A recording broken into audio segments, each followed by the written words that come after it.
Please আমার শাড়ি খুললেন না। চুপ, একদম চুপ। শাড়ি যদি না খুলি তবে ওসব করব কিভাবে? ফারহান রোজার শাড়ির কুচি টান মেরে খুলে শরীর থেকে আলাদা করে নিচে ফেলে দিল। রোজা অশ্রু নয়নে আকুতি মিনতি করছে ছেড়ে দিতে।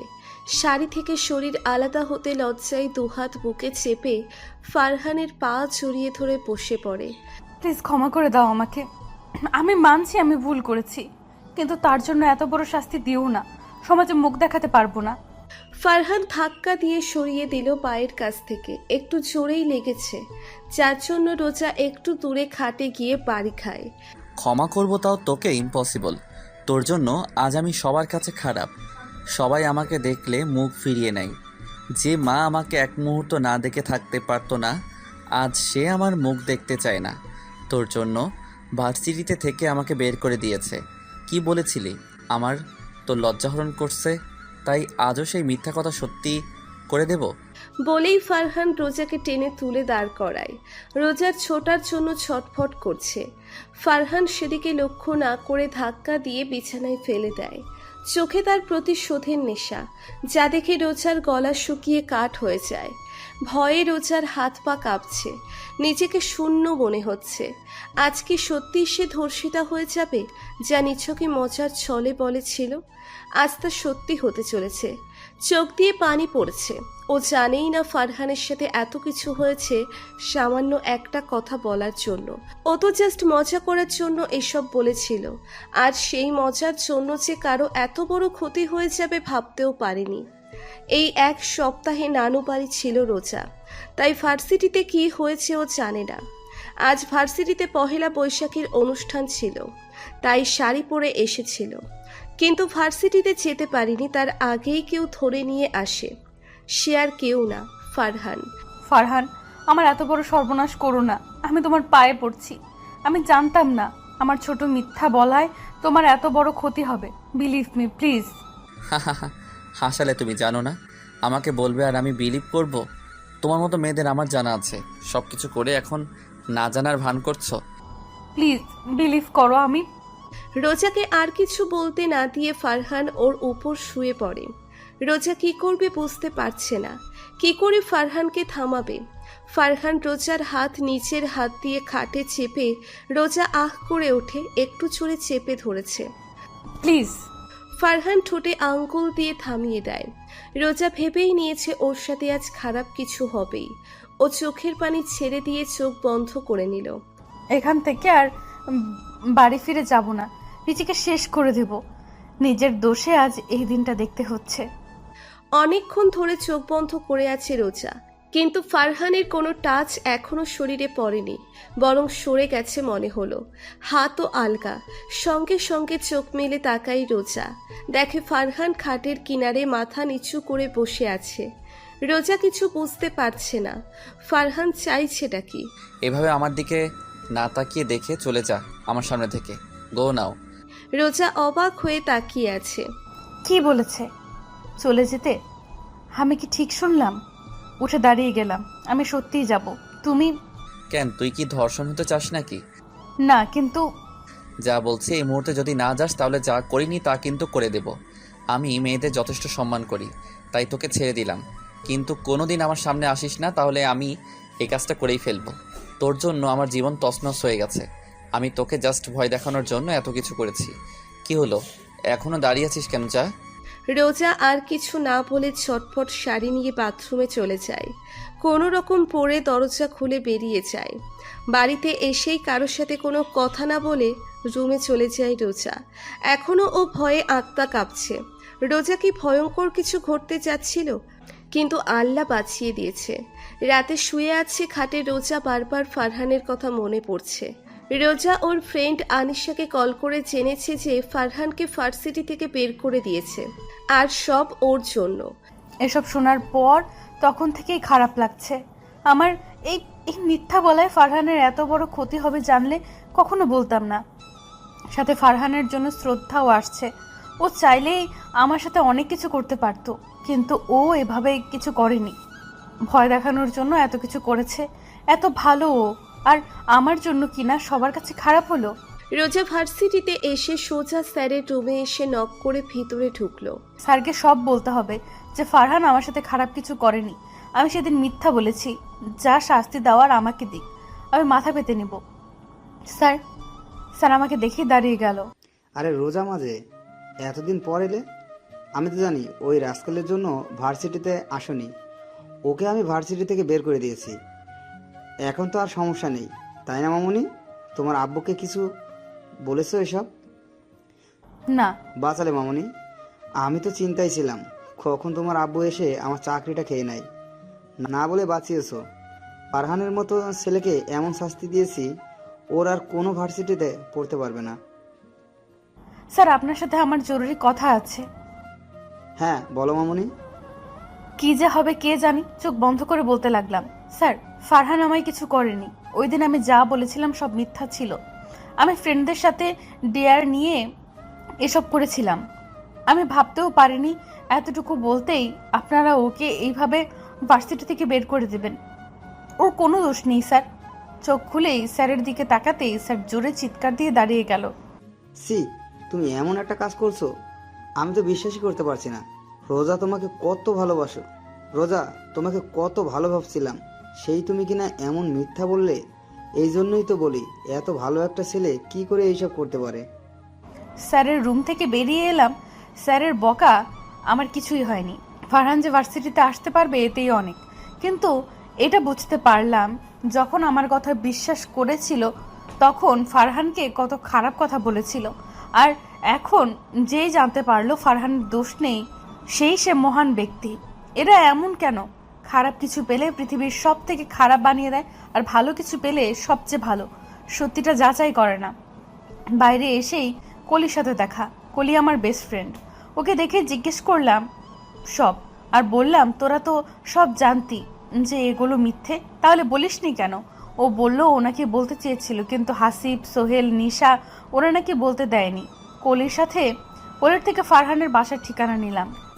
কি রে, ফারহানের ঠিকানা নিয়ে কি করবি? আমি ওদের বাসায় যাব। কিন্তু কেন? দরকার আছে। ওকে বাসা থেকে তাড়িয়ে দিয়েছে, আমার কিছু করতে হবে। ক্লাস করবি না? না। কলিকে সব বলে আমি চলে এলাম গেটের কাছে। আসতেই অনেক সামনে এসে পথ আটকালো। হে রোজা, হাউ আর ইউ? ফাইন, সামনে থেকে সরো। কোথায় যাচ্ছ? ক্লাস করবে না? না। কেন, ওই ফারহানের জন্য নাকি? ওকে কিন্তু ভার্সিটি থেকে তাড়িয়ে দিচ্ছি। এখন তো প্রতিদিন আসবে ভার্সিটিতে। ওর জন্যই তো আসুনি, তাই না? না, আমি নিজের ইচ্ছেই আসিনি। সরো, আমার দরকারি কাজ আছে অনেক। আর ও কথা বলছিল, আমি ইগনোর করে সরে এলাম। এই ছেলেটা এত পেছনে লাগে, অসহ্য জাস্ট। গায়ে পড়া স্বভাবের। কলির দেওয়া ঠিকানায় গাড়ি নিয়ে এলাম। আজ ড্রাইভারকে ইচ্ছে করে আনিনি যাতে একা যেতে পারি, কিন্তু এটা তো বস্তি, এত ছোট গলি, গাড়ি যাচ্ছে না। জানলা দিয়ে বাইরে তাকালাম। অসংখ্য ময়লার মধ্যে বাচ্চারা দৌড়ে চলছে। কেউ রান্না করছে খোলামেলায়, ময়লা খাবার কেউ খাচ্ছে, খোলামেলায় গোসল করছে। এসব দেখে রোজা গাড়ি থেকে কি করবে ভাবছে। এখানে ফারহানের বাসা কোনটা কি করে বুঝবো?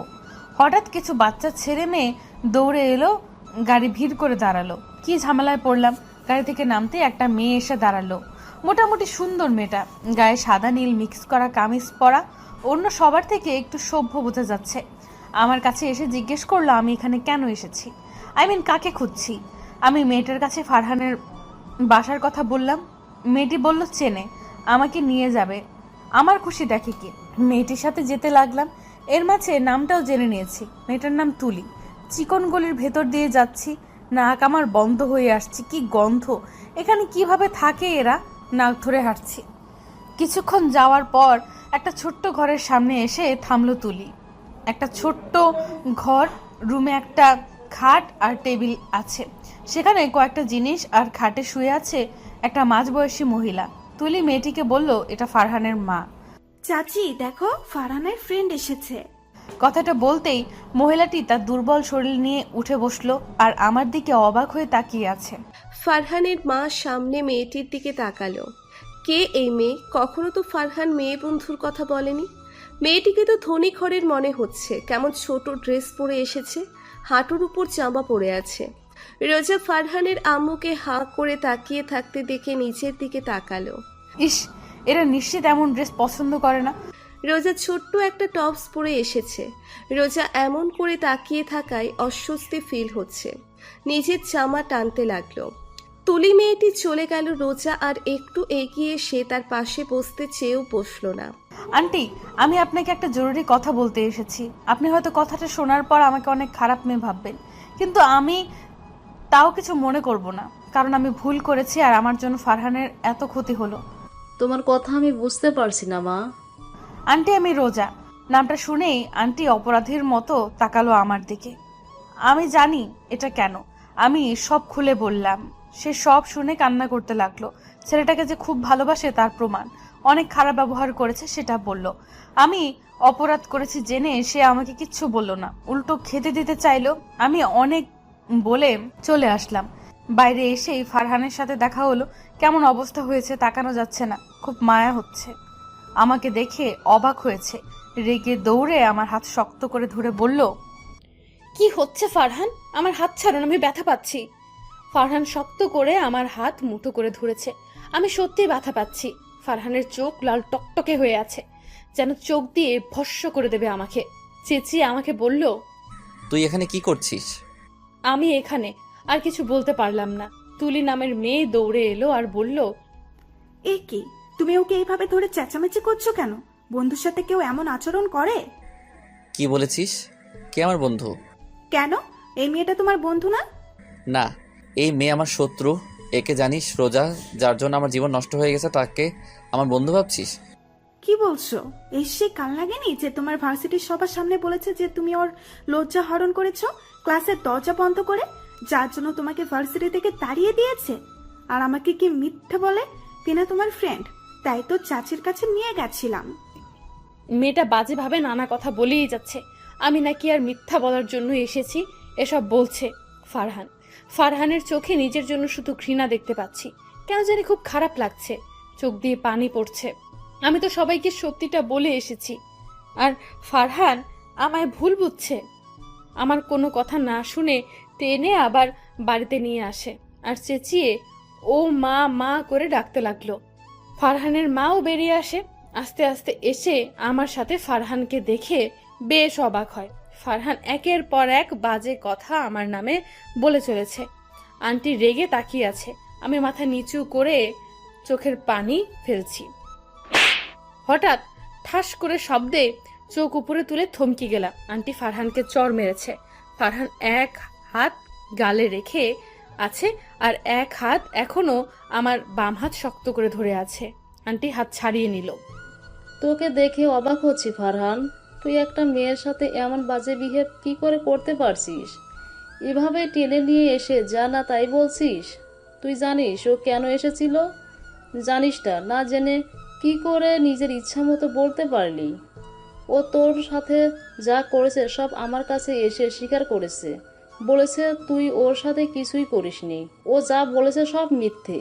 তোর স্যার ফোন দিয়ে তোকে আবার ভার্সিটিতে যেতে বলেছে। রোজা ভার্সিটিতেও সব স্বীকার করেছে।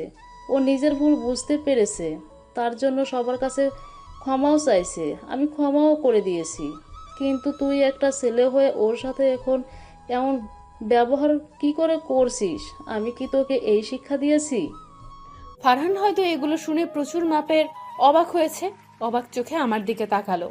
রাতে রুমে শুয়ে আছি, হঠাৎ ভাইয়া এসে মাথার কাছে এসে বসলো। আমি উঠে বসতে গেলে দিল না, মাথায় হাত বুলিয়ে দিতে লাগলো আর নানা কথা বলে ঘুম পাড়িয়ে দিতে লাগলো। এটা ভাইয়া আর আব্বুর কাজ। এখন ভাইয়া আমি ঘুমের ভান করে থাকবো, তারপর আব্বু আসবে। তাই হলো। ভাইয়া ভেবেছে আমি ঘুমিয়ে পড়েছি তাই চলে গেছে। এখন আব্বু এসে একই কাজ করে চলে যাওয়ার আগে কপালে চুমু দিল। আমি দুজনের আদর খেয়ে চোখ মেললাম। সবার এত ভালোবাসা পেয়েও আজ ঘুম পাচ্ছে না। যদি জানতো ঘুম না আসা পর্যন্ত নড়তো না, তাই তো ভান করেছি ঘুমের। আমার নাম রোজা চৌধুরী। আব্বু আম্মু আর বড় ভাই দাদা দাদি নিয়ে আমাদের পরিবার। আব্বু বড় বিজনেসম্যান, টাকা পয়সার অভাব নেই বললেই চলে। সবার চোখের মনি আমি। ভাইয়া রায়ান চৌধুরী, আব্বু রাজীব চৌধুরী, আম্মু হেনা বেগম। ফারহানের কথা মনে পড়ছে, খুব দেখতে ইচ্ছে করছে। কেন জানি সেই দিনের পর থেকে সব সময় কেন জানি মনে পড়ে খালি আজ এত খারাপ বিহেভ করেছে, তবু আমার চোখ সরাতে পারছিলাম না। কষ্ট হলেও ভালো লাগছিল। পরদিন ভার্সিটি এসেই আশেপাশে খুঁজতে শুরু করে দিচ্ছে রোজা। সারা রাত ফারহানের কথা মনে পড়েছে, এখন না দেখতে পেলে পাগল হয়ে যাবে। হঠাৎ মনে পড়ল, ফারহান তো লাইব্রেরিতে থাকে, ওইখানে গিয়ে দেখি। ঠিকই লাইব্রেরিতে বসে আছে। রোজা গিয়ে তার সামনে বেঞ্চেতে বসে পড়ল। এক ধ্যানে পড়ে চলেছে। ফারহান আশেপাশের খেয়াল নেই। রোজা এক ধ্যানে তাকিয়ে আছে। ফারহানের গায়ের রং উজ্জ্বল শ্যামলা, লম্বা ঠিকঠাক, কালো শার্ট পরে আছে, এটাই অনেক মানিয়েছে। আমি গভীরভাবে পর্যবেক্ষণ করছিলাম। হঠাৎ ফারহান আমার দিকে তাকালো, কেমন যেন অদ্ভুতভাবে তাকালো, হয়তো আশা করেনি। হাই। ফারহান কিছু না বলে সরি বলল। আমি ইটস ওকে বলে দিলাম, কিন্তু ফারহান আর কথা বলল না। আমার আরো কথা বলতে ইচ্ছে হচ্ছে, কিন্তু সে আর কথা বলল না। বুঝে গেল এখনো অভিমানে আছে। ক্লাসে আমি সারাক্ষণ ফারহানের দিকে তাকিয়েছিলাম। ফারহান আর আমি কিন্তু একই ব্যাচ। তা নিয়ে আনিশা তো অবাক। আমি পড়ায় মনই বসাতে পারিনি। ছুটির পর দৌড়ে ফারহানের সামনে গিয়ে দাঁড়ালাম। সরি ফারহান, ওসব মনে রেখো না প্লিজ। এখন তো সব ঠিক, তাই না? কি বলো? আমি কিন্তু সব ঠিক করেছি। তার জন্য আমরা তো ফ্রেন্ড হতেই পারি, তাই না? ফারহান কিছু না বলে আমাকে ইগনোর করে চলে গেল। আমি অবাক চোখে তাকিয়ে আছি। হঠাৎ অনিক এসে সামনে দাঁড়ালো আর সারা রাজ্যের কথা বলতে লাগলো। আমি ইগনোর করে গাড়ি করে বাড়ি চলে এলাম। ক্যান্টিনে বসে আছি আমি, আনিশা আর কলি, তিনজন খাচ্ছি আর গল্প করে চলেছি। হঠাৎ খেয়াল করলাম ফারহান ক্যান্টিনে এসে বসলো, সাথে ওর বন্ধু জনি আছে, কিছু নিয়ে কথা বলছে। আমার কেন জানি ফারহানের সাথে কথা বলতে মন চাইলো। আমি উঠে দাঁড়ালাম খাওয়া রেখে। পেছন থেকে আনিশা বলল, কোথায় যাচ্ছি? আমি বললাম ফারহানের সাথে কথা বলতে। এটা শুনে দুজনে আমাকে নানা জ্ঞান দিতে লাগলো। কেন যাচ্ছি, কি কারণে, এখন গেলে ফারহান অপমান করবে, কাল ইগনোর দেখিয়ে চলে গেছে, সেই ঘটনার জন্য আমাকে ক্ষমা করেনি, নানা কথা, আমাকে তো যেতেই দেবে না। কিন্তু আমিও কম কিসে, আমি তো যাবই। আমার ফারহানের সাথে কথা না হলে কেমন একটা লাগে। ওদের কথা বাদ দিয়ে আমি এগিয়ে গেলাম। আমাকে এগিয়ে আসতে দেখে ফারহানের বন্ধু আর ফারহান আমার দিকে তাকালো। ফারহানের চোখে রাগ আর ওর বন্ধুর চোখে অবাক হওয়া।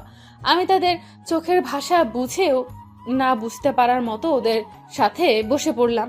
হাই, কেমন আছো তোমরা? তুমি এখানে কি করছো? কি করব মানে, এখানে সবাই যা করতে এসেছে তাই। তাহলে এখানে এসেছো কেন? গল্প করতে। তুমি কি পাগল? তোমার মতো মেয়ের সাথে আমি গল্প কেন করতে যাব? আর কালকেও দেখছি কথা বলতে আসছো বারবার, আবার এখন তুমি কি চাইছো? কিছু না, জাস্ট ফ্রেন্ডশিপ করতে। আর তুমি আমার সাথে খারাপ বিহেভ কেন করছো? আমি ভুল করেছি, তার শুধরেও নিয়েছি, এখন তাহলে এমন কেন করছো? তুমি যাবে এখানে থেকে। আমি কারোর সাথে ফ্রেন্ডশিপ করব না। অন্য কারোর সাথে না, আমার সাথে করো। শত হলেও রাজি তো দূরে থাক। আর কথা বলতে পারলাম, এত ইগো অসহ্যকর। আমি একাই কথা বললাম, আমার সাথে জনি কথা বলল, কিন্তু ফারহান আর কিছু বলেনি। ছুটির পর গেট দিয়ে বাইরে আসতেই ভাইয়ার সাথে দেখা। আমি গাড়িতে না গিয়ে ভাইয়াকে জিজ্ঞেস করলাম এখানে কি করছে। বলল, এখান দিয়ে যাচ্ছিলাম, তাই ভাবলাম তোর সাথে একসাথে যাই। ও চলো। দুজনে বাড়ি চলে এলাম।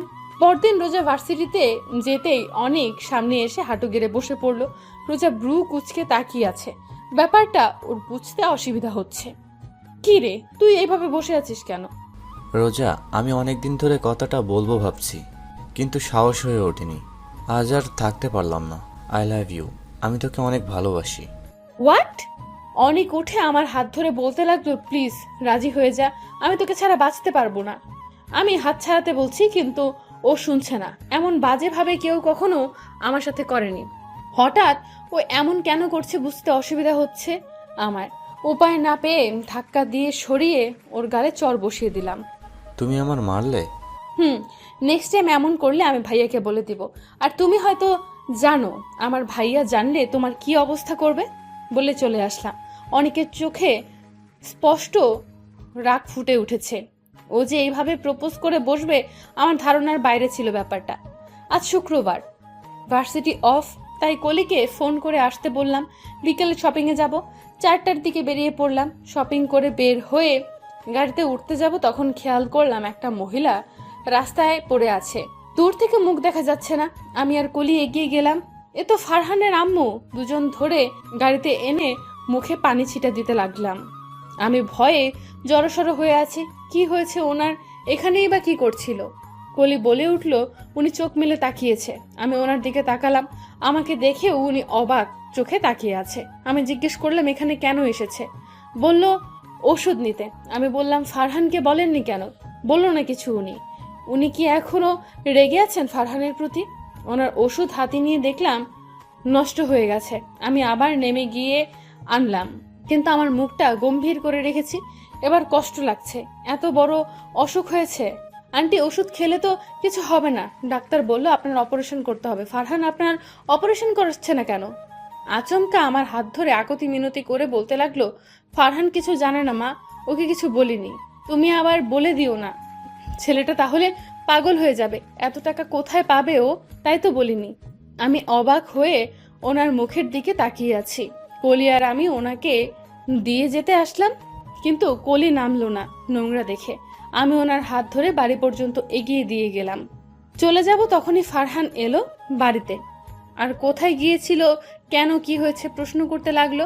আমি আছি খেয়াল করেনি। আমাকে দেখে শুরু হয়ে গেল আরো কথা। আমি যাও চলে যেতে চেয়েছিলাম, এবার চেয়ার পেতে বসেই পড়লাম বকা শোনার জন্য। এতে ফারহান আরো অবাক হলো, আর কিছু না বলে রেগে চলে গেল। এই মেয়ে, তোমার ব্রার লাল ফিতা দেখা যাচ্ছে। ফাজিল ছেলে, এখানে নজর দিচ্ছেন কেন?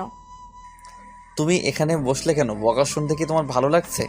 যাও, বেরিয়ে যাও আমার বাড়ি থেকে। যাব না, তুমি বকো, আমার শুনতে ভালোই লাগছে। কি ভালো লাগছে? আর তুমি আমার বাড়িতে কি করছো আবার? বেড়াতে এসেছি তাই না আন্টি? এবার আন্টি মুখ খুললো আর ফারহানকে বকতে লাগলো আমাকে এইভাবে বলার জন্য। আমি আন্টিকে থামিয়ে বাই বলে ফারহানের দিকে তাকিয়ে চোখ টিপ দিয়ে চলে আসলাম। বেচারার মুখটা দেখার মতো হয়েছে। ও হয়তো এগুলো হজম করতে পারছে না। এত বকা দেওয়ার পরও আমি এত ভালোভাবে কথা বলছি মানতে পারছে না। আমি চোখ টিপ দিয়েছি, এটাতে তো ফারহানের মুখ হা হয়ে গেছে। কিছু বলতো, আমি দৌড়ে চলে এসেছি। ফারহানের ভীতু মুখটা ভেবেই হেসে চলেছি। পাশ থেকে কলি জিজ্ঞেস করে যাচ্ছে এত হাসছি কেন। আমি কলিকে সব বললাম। ও রেগে বলল, তুই বলিসনি আমরা কেন এসেছি? না আন্টি এসব বলতে না করছে। তবু ফারহানের এমন করা উচিত হয়নি। ইদানিং ও বেশি করছে। আমরা তো সাহায্য করতে এসেছি, এত খারাপ ব্যবহার করলো আর তুই কিছু বললি না, চলে এলি। কি বলবো, ওর তো আমাকে খারাপ ভাবে। কেন খারাপ ভাববে? তুই তো সব স্বীকার করেছিসই, তবু এমন কেন করছে? বাদ দে তো। কলি আরো অনেক কিছু বলল, কিন্তু আমার কিছু মনে হচ্ছে না কেন। ফারহান সব সময় আমাকে অপমান করে, তাতে ও আমার খারাপ লাগে না, ভালো লাগে। মন চায় সব সময় ফারহানের সাথে থাকি, কথা বলি। দেখতে মন চায় কেন? 2 দিন পর ভার্সিটিতে বসে আছে কলি, আনিশা আর রোজা। সবাই অবাক হয়ে রোজার দিকে তাকিয়ে আছে। আর রোজা মুখে হাসি নিয়ে বসে ভাবছে কি করে ফারহানকে নিজের মনের কথা বলবে। রোজ, তুই শেষে ওই ফারহানকে ভালোবেসে ফেললি? সত্যি আমার অনেক অবাক লাগছে। শেষে কিনা ফারহানকে। কত ছেলেই না তোর জন্য পাগল, আর তুই সবাইকে বাদ দিয়ে। সবাই ফারহান না, ওকে? তবুও ফারহান আর তোকে কি চায়? কোথায় তুই আর কোথায় ফারহান? গরিব, কেমন কম দামের ড্রেস পরে আসে। Stop this Anisha. তুই হয়তো ভুলে যাচ্ছিস ফারহানকে আমি ভালোবাসি, তাই আমার সামনে ওকে নিয়ে বাজে কথা আমি সহ্য করব না বলেই চলে এলাম। আজকে এই ফারহানকে বলে দিব যে আমি ওকে ভালোবাসি। কোনো কিছুতে দেরি করতে চাই না। ফারহানের কে ভালো লাগতে শুরু করেছে, তখন আমি বুঝতে পারিনি এটা ভালোবাসা। কালকে যখন দাদুকে সব বললাম, তখন দাদু বলল এটাকে ভালোবাসা বলে। আশেপাশে ফারহানকে না পেয়ে সোজা লাইব্রেরিতে চলে গেলাম। এখানেই আছে। এত কি যে পড়ে, উফ, পড়তে পড়তে পাগল হয়ে যাবে। আমি গিয়ে সেদিনের মতো সামনে বসলাম। সেদিন আস্তে বসলেও আমার শব্দ করে বসলাম, যাতে আমার উপস্থিতি টের পায়। সঙ্গে সঙ্গে আমার দিকে তাকালো। কিছু বলতে যাবে তার আগেই আমি ফারহানের হাত ধরে নিলাম। ও অবাক হয়ে হাতের দিকে তাকিয়ে আছে, ছোটতেই চাইছে। আমি বললাম, প্লিজ ধরে থাকতে দাও না, জরুরি কথা আছে প্লিজ। কি হলো জানি না, রাজি হয়ে গেল। ফারহান, আমি এটা সত্যি কথা বলবো, তুমি বিশ্বাস করবে কিনা জানি না, কিন্তু এটাই সত্যি। কখন কিভাবে কি হলো জানি না, বলো। আমার না লজ্জা করছে বলতে, এভাবে কখনো বলতে হবে ভাবিনি। লজ্জা করছে? ওকে, তাহলে বলতে হবে না। তোমার ফালতু কথা শুনতেও চাই না, হাত ছাড়ো। না না, বলছি আমি মোটেও ফালতু কথা বলবো না। ফারহান রেগে অন্যদিকে তাকিয়ে আছে। ওর শোনার চেয়ে বিন্দুমাত্র ইচ্ছে নেই মুখে প্রকাশ পাচ্ছে। রোজা সেদিকে খেয়াল না দিয়ে মনে সাহস আনলো। কে জানতো নিজেকেই প্রপোজ করতে হবে ভালোবাসার মানুষকে পাওয়ার জন্য। এমন পোড়া কপাল কি আর কারো আছে? নেই। চোখ বন্ধ করে এক নিঃশ্বাসে বলে দিল, আর সঙ্গে সঙ্গে ভূমিকম্প হলো মনে হয়। কথাটা বলতে দেরি হলেও আমার ধাক্কা খেতে দেরি হলো না। ফারহান ধাক্কা মেরে আমার হাত ওর হাত থেকে ছাড়িয়ে নিল। আমি আচমকা ধাক্কায় ঠাস করে নিচে পড়ে বসে পড়লাম। ফারহানের দিকে তাকিয়ে দেখি রেগে আমার দিকে তাকিয়ে আছে। আমি উঠে দাঁড়িয়ে কিছু বলবো, ফারহান বলে উঠল, তোমার সাহস কি করে হলো এই কথা বলার? আর ভাবলে কি করে আমি বিশ্বাস করবো এই কথা? ফালতুর একটা লিমিট আছে। কি চাইছো, আবার আমাকে সবার সামনে হেনস্থা করতে? এখন আমার ভালোবাসার নাটক করে তোমার মতো মেয়ের সাথে এই জন্যই আমি কথা বলতে চাই না। কি আবল তাবল বলছো ফারহান? আমি কোনো নাটক করছি না। I really love you. আর একটা বাজে কথা বলবে না। তোমরা ধনীরা কি পেয়েছো আমাদেরকে বলো তো? একবার অপমান করবে, আরেকবার ভালোবাসি বলবে। ওয়াই? আমি সত্যি তোমাকে ভালোবাসি, আর আগের জন্য তো ক্ষমা চেয়েছি, সবাইকে বলেও দিয়েছি, তবুও কেন এমন ব্যবহার করছো? ফারহান রোজার কথা না শুনেই বেরিয়ে গেল রুম থেকে। ফারহান কিছু শুনতে চায় না। এই মেয়ের মতলবটা কি আমার পেছনে কেন পড়েছে কে জানে। রোজাও ছেড়ে দেবার পাত্রী না, ওসব প্রি প্ল্যান করেই এসেছেন। রোজা ফারহানের চাওয়ার দিকে তাকিয়ে বলে উঠল, তোমাকে তো আমার প্রস্তাবে রাজি হতেই হবে। বলেই বেরিয়ে এলো রোজাও। কিভাবে ফারহানকে রাজি করাবো? ও তো আমাকে সহ্যই করতে পারে না। আম্মুর ডাকে বাস্তবে ফিরলাম। কি বলো? খাবি না? সেই এসে থেকে কি এত ভেবে চলেছিস? খেতে মন চাইছে না। তোমার তো কোনো কালেই খেতে মন চায় না, চুপচাপ আয়। এত জোর কেন যে করো, অসহ্যকর। তুই কি আসবি? চলো। শত বললেও শুনবে না, তাই উঠে খেতে গেলাম। রাত ভরা ভেবে নিয়েছে রোজা কি করবে পরদিন। 5 তলা বিল্ডিং এর উপর মানে ভার্সিটির ছাদের দরজা আটকে রোজা দাঁড়িয়ে আছে ছাদের কিনারা ঘেঁষে। আর ভার্সিটির সবাই নিচ থেকে চিৎকার করে বলে যাচ্ছে রোজাকে নেমে আসতে, কিন্তু রোজা নামবে না। নিচে ফারহান আছে। ফারহান অবাক হয়ে তাকিয়ে আছে, এটা কি নাটকে নাকি সত্যি লাফ দেবে। ভয় আর অবাক মিশ্রিত চোখে তাকিয়ে আছে। আশেপাশের সবাই রোজাকে চিৎকার করে নামতে বলছে, কিন্তু রোজা কিছুতেই নামবে না।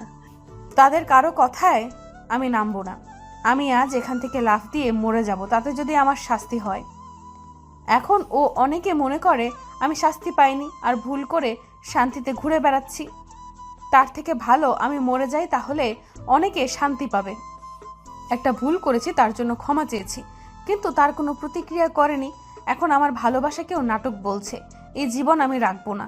কেউ আজ আমাকে বাঁচাতে পারবে না, কেউ না। নিচে থেকে রোজা ফ্রেন্ডরা সবাই চিৎকার করে বলছে, কি হয়েছে? কি করলে তুই এই কাজ করা থেকে বিরত থাকবি বল? আমরা তাই করব। তাও এত বড় একটা কাজ করিস না। রোজা এতক্ষণ ধরে এই আশাতেই ছিল কখন ওর ইচ্ছে জানতে চাইবে, কি করলে থামবে। এবার রোজা যা বলল তাতে সবাই অবাক হয়ে ফারহানের দিকে একবার রোজার দিকে তাকালো। রুমে বসে আছে রোজার মুচকি মুচকি হাসছে। এত খুশি লাগছে, মন চাইছে নাচ করি, কিন্তু পারছি না করতে। খুশিতে আমার উঠে নাচতেও কেমন অলস লাগছে। এত খুশি আমি রাখবো কোথায়? উফ, মুহূর্তটার কথা মনে পড়তেই কেমন সারা শরীরে শিহরণ বয়ে যাচ্ছে। ভাবতেই পারছি না সারা ভার্সিটির সামনে আমি একটা ছেলের জন্য এমন করলাম। এটাকে কি ভালোবাসা বলে? যাই করি, অবশেষে যে ফারহান রাজি হবে সবার সামনে ভাবতেই পারিনি। সবার সামনে ফারহান আই লাভ ইউ বলবে ওর মুখে স্পষ্ট রাখছিল, কিন্তু সবাই আমার এই কাজে ওকে বলতে বাধ্য করে। আমি তো সেই খুশিরে ভাবেই বলেছে তো কথাগুলো ভাবছি আর মুচকি মুচকি হাসছি। হঠাৎ ভাইয়া রুমে এলো আর আমাকে এইভাবে হাসতে দেখে ব্রু কুচকে তাকিয়ে পাশে এসে বসলো। কিরে রোজ, এত হাসছিস কেন? কেন কথা বল, এত খুশি কেন আমার বোনটা? ভাইয়া আমি আজকে অনেক খুশি, এত যে তোমাকে বলে বোঝাতে পারবো না। আচ্ছা, এত খুশির কারণটা কি আমি জানতে পারি? না কেন? এখন বলবো না, পরে বলবো। ভাইয়া আরো অনেক কিছু জিজ্ঞেস করতো, কিন্তু আব্বুর ডাকে চলে গেল। যাওয়ার আগে ভাইয়া আমার মাথায় টোকা মেরে চলে গেল। 1 মাস চলে গেছে ফারহানের পেছনে পড়েছি, কিন্তু ওর দিক থেকে খুব কমই সাড়া পাই। ও যে আমাকে ভালোবাসে না বোঝা যায়, কিন্তু আমি হাল ছাড়ছি না। ভার্সিটি গিয়ে আমি ওর পেছনে পড়ে থাকি, একসাথে বসি, কিন্তু সেই মাথায় বসবে, আমি ঘেঁষলেই দাঁড়িয়ে পড়বে। কোন জ্বালা! স্যাররা সবাই তো জানে আমার আর ওর কথা, তাই কেউ কিছু বলে না, কিন্তু দাঁড়িয়ে পড়লে রেগে উঠে দাঁড়ায়। আর তা নিয়ে স্যারের বকাফ্রি। ভার্সিটি শেষে ফারহানকে খুঁজছি, নেই, সারা ভার্সিটিতে নেই। আমি আর কিছু না ভেবে গাড়িতে উঠে বসলাম। ফারহান যে লুকিয়ে আছে আমি জানি। আমিও আজ কিছু বলবো না, কারণ আজ সোজা ওর বাড়িতে চলে যাব। যা ভাবা তাই করলাম, কিন্তু এসে এখানে আমি ভয় পেয়ে গেলাম। আন্টি খাটের নিচে পড়ে আছে, উঠতে চাইছে, পারছে না। আমি দৌড়ে তার পাশে গিয়ে বসে পড়লাম। আন্টি তোমার কি হয়েছে? আন্টিকে ধরে খাটে উঠিয়ে বসালাম। আন্টির মাথা ধরে বসে রইলাম, কিছু বলতে পারলো না কিছু সময়। আন্টি কি হয়েছে তোমার? পড়লি কি করে?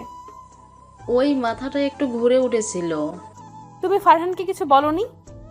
না রে, ওকে বলা যাবে না এইসব, তুইও বলিস না। কি বাজে বকছো? তোমার শরীর এত দিন ধরে খারাপ, ওকে কিছু বলনি কেন? আর একা একা ডাক্তার কি দেখাও, তোমার কি হয়েছে আমাকে বলো। কিছু না, এমনি। আবার মাথা ধরে রইলো, আর কিছু বলতে পারছে না। কি হলো, আবার খারাপ লাগছে? চলো আমি তোমায় নিয়ে যাচ্ছি। ফারহানকে কল করে আসতে বলি। সঙ্গে সঙ্গে আন্টি আমার হাত ধরে বলে ফেললো, না, ওকে কল করিস না মা, ওকে কিছু বলা যাবে না। মানে কি বলছো তুমি? ফারহানকে কিছু বলিস না, ও পাগল হয়ে যাবে। তাই বলে আন্টির জোরাজোরিতে আর কিছু বললাম না, কিন্তু আন্টিকে জোর করে হাসপাতালে নিয়ে গেলাম। আর নিয়ে যা শুনলাম তাতে আমার পায়ের নিচের থেকে মাটি সরে গেল। গাড়িতে বসে আছি, কিছু বসতে পারছি না। আমার রাগ, অভিমান, কষ্ট সব হচ্ছে। আন্টির দিকে তাকাতেই আমার হাত মাথায় রাখলো। আমি অবাক হয়ে তাকিয়ে আছি। আমার মাথায় হাত রেখে বল, তুই ফারহানকে কিছু বলবি না এই ব্যাপারে? হাত ছাড়ো, আমি এমনিতেই রাগ হচ্ছে তোমার উপর। হাত ছাড়ো, আমার এমনিতেই রাগ হচ্ছে তোমার উপর। এত বড় কথা কিভাবে তুমি লুকাতে পারলে? এখন আবার ফারহানকে বলতে না করছো। তোমার কিছু হলেও বাঁচবে কি করে? তোকে নিয়ে বাঁচবে, আমি কি আর সারা জীবন থাকবো নাকি? একদিন তো মরতেই হবে, সেটা না হয় আগেই। তুমি খুব খারাপ আন্টি, খুব খারাপ। বলে আন্টিকে জড়িয়ে ধরলাম। এত কষ্ট হচ্ছে বলে বোঝাতে পারবো না। আন্টি এমন একটা কথা কিভাবে না বলে থাকতে পারলো? আগে বললে কিছু করা যেত, কিন্তু এখন আর কোনো পথ খোলা নেই। আন্টির মাথায় টিউমার হয়েছে, যা অনেক দিন ধরে। আন্টি হাসপাতালে একা এসে জেনেছে। তখন অপারেশন করলে ঠিক হতো, টাকার জন্য করেনি। কিন্তু এখন আর সময় নেই, যে কোনো সময় তার সময় শেষ হবে, যা ডাক্তার বলেছে। ফারহান এসব জানলে কি করবে? ওকে সামলাবো কি করে? আবার আন্টির মাথায় হাত রেখে প্রতিজ্ঞা করালেও কোন ঝামেলায় পড়লাম? আমি কোন দিকে যাব? ফারহানের সাথে মজা আর করলাম না, বাড়ি চলে এলাম আন্টিকে বাড়ি পৌঁছে দিয়ে। রাতে নিচে আর খেতে যাইনি। খাওয়া থেকে মন মানসিকতা আমার হয়ে ওঠেনি। আন্টির কথা ভাবলেই বুকের ভেতর দুমড়ে মুচড়ে যাচ্ছে। এই কয়দিনে আন্টির সাথে অনেক সময় পার করেছি, অনেক ভালো সম্পর্কও তৈরি হয়েছে। সব সময় মা বলে কথা বলে। তার কিনা সময় শেষ হয়ে আসছে রে। কোন সময় ডাক্তার বলেছে উনি এই আছে আর এই নেই, সময় একদম শেষ পর্যায়ে। ডাক্তারকে কত বললাম আপনার যত টাকা লাগে আমি দেব, একটা চেষ্টা করেন, কিন্তু ডাক্তার একেবারে না করে দিয়েছে। আগে হলে এটা ঠিক করা সম্ভব ছিল, কারণ তখন টিউমারটা ছোট ছিল। মাথায় অপারেশন করাটা এমনিতেই রিস্ক, তবুও চেষ্টা করলে আশা করা যেত। কিন্তু এখন ওইটা আকারে বড়র সাথে ফেটে উঠেছে। এখন মাথা ব্যথা বেশি, এই জন্যই হয়েছে। ফারহান এসব জানলে কি করবে কে জানে। আন্টি মাথায় হাত রেখে আমার মুখ বন্ধ করে দিল। কি করে হারিয়ে যাবে সবাইকে, একদিন মরে যেতে হবে। কিন্তু তবুও মানতে এত কষ্ট কেন হয়? বাইরে থেকে দরজা ধাক্কা দিচ্ছে আম্মু। রোজ, দরজা খোল। তুই খাবি না? দেখ 10টা বাজে, আর কতক্ষণ ওয়েট করবো সবাই? আম্মু আমি বলেছি তো আজ খাবো না, প্লিজ আমাকে ডেকো না, তোমরা খেয়ে শুয়ে পড়ো। এসব কি কথা রোজ? খাবি না কেন? কি হয়েছে? অসুখ হলো নাকি? দরজা খোল, আমার কিন্তু চিন্তা হচ্ছে। আম্মু একটু বললে এত বেশি কেন বোঝো তুমি? আর আমার কোনো অসুখ হয়নি, এমনি ভালো লাগছে না। মার যাওয়ার নাম নেই, সে নানা কথা বলেই চলেছে। অবশেষে আর না পেরে দরজা খুলে দিলাম। আম্মুকে জড়িয়ে ধরে রইলাম কিছুক্ষণ। এমন বিহেভে আম্মু আরো আতঙ্কিত হয়ে নানা কথা বলতে লাগলো। আমি কিছু না বলে বুকে মাথা রেখে চুপ করে রইলাম। আম্মুকে অনেক বুঝিয়ে পাঠিয়ে দিলাম। আম্মু চলে যাবার পর আমি ফারহানকে কল করলাম। কি নো রিসিভ? এই ছেলেটা কখনো সঙ্গে সঙ্গে আমার ফোন রিসিভ করে না, আজও না।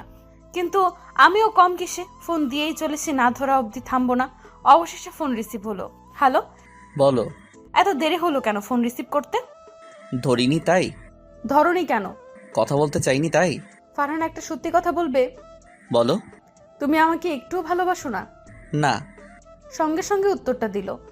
সব সময় ফারহান এমন করেই কথা বলে, কিন্তু কখনো কষ্ট হয় না।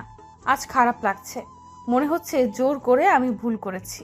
গলা দিয়ে কথা বের হচ্ছে না। ও পাশ থেকে ফারহান হ্যালো হ্যালো বলে ফোন কেটে দিচ্ছে, আর দিতে ইচ্ছে হচ্ছে না, তবুও দিলাম। কথা বলো না, আবার ফোন দিছো কেন? ফারহান আন্টির খেয়াল রেখো, কাছে থেকো। আমি আমার মার খেয়াল রাখবো কিনা সেটাও কি তোমার থেকে শুনবো? না, আসলে আন্টি অসুস্থ তো, তাই চিন্তা হচ্ছে।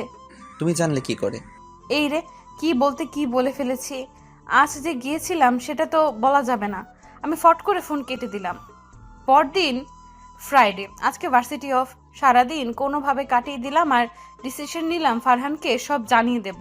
এমন সময় না জানালে ও আরও বেশি কষ্ট পাবে।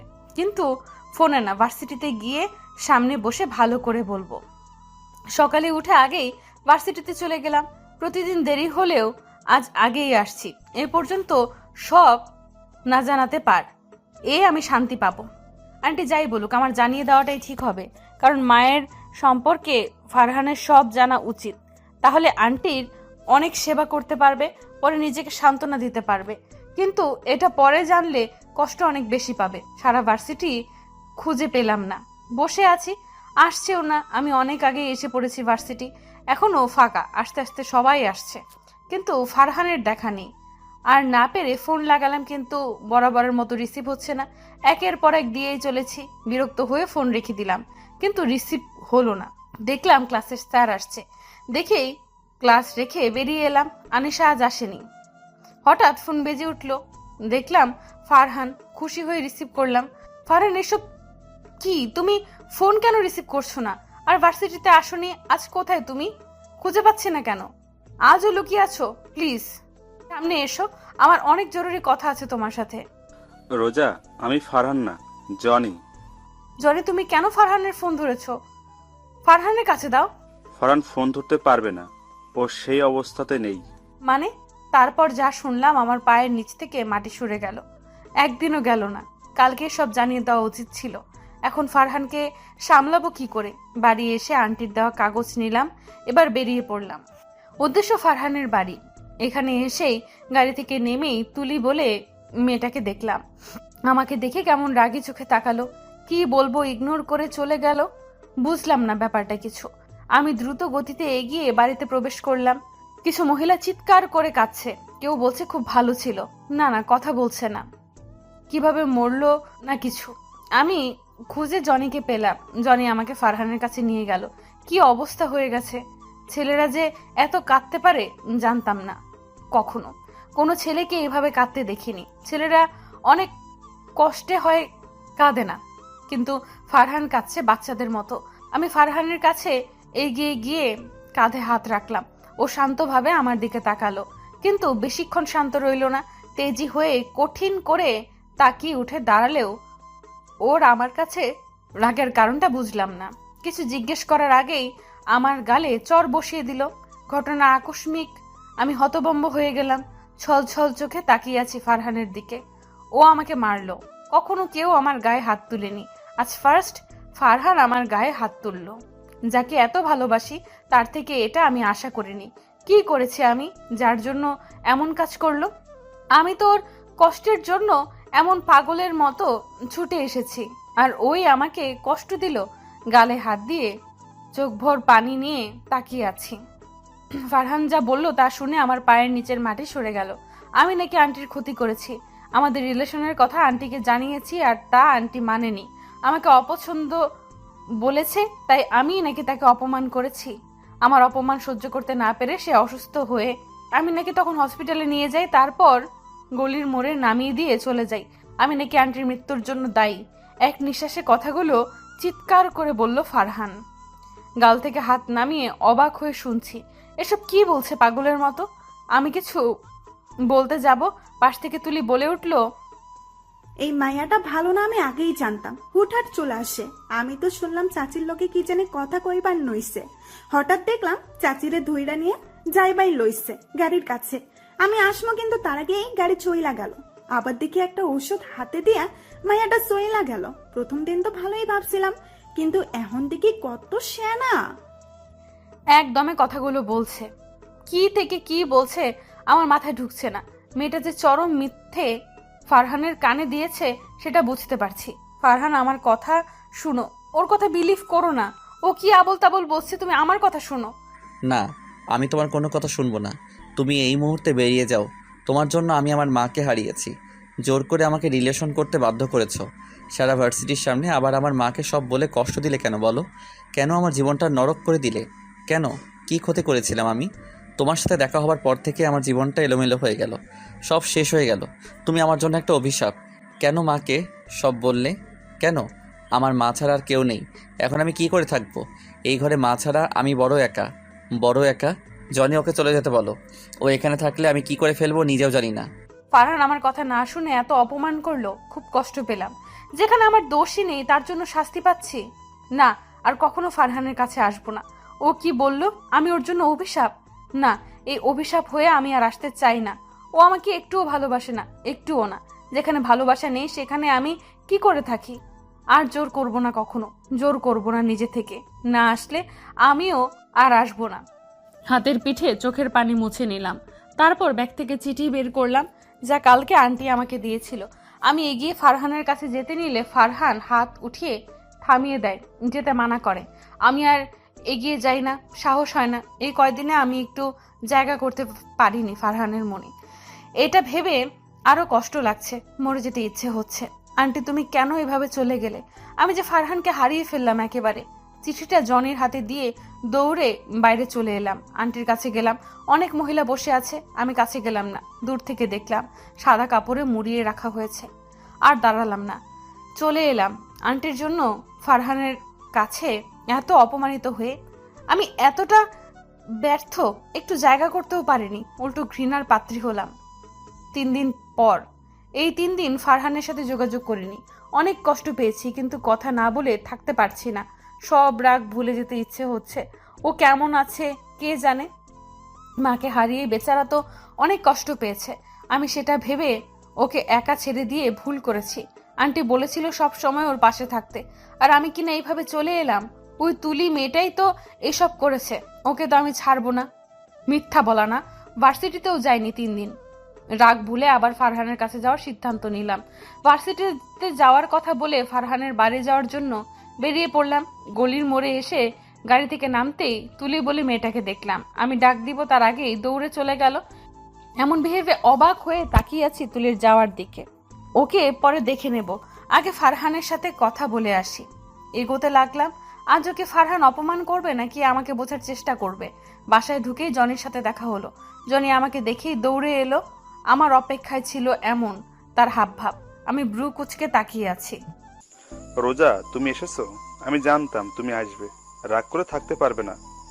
ফারহানের এমন সময় তোমাকে ওর সবচেয়ে বেশি প্রয়োজন, কিন্তু সেই তুমি এলে না এতদিন। এর জন্য ফারহানই দায়ী, কিন্তু ফারহান ওর ভুল বুঝতে পেরেছে। তুমি রাগ করে থেকো না প্লিজ। মাকে হারিয়ে ও বোঝার ক্ষমতা হারিয়ে ফেলেছিল। তখন তুলি ওই সব বলল তোমার নামে, যা খুব সহজে বিশ্বাস করে নিয়েছিল। আর যার জন্য এত কথা শুনিয়েছে, পরে কষ্ট পেয়েছে।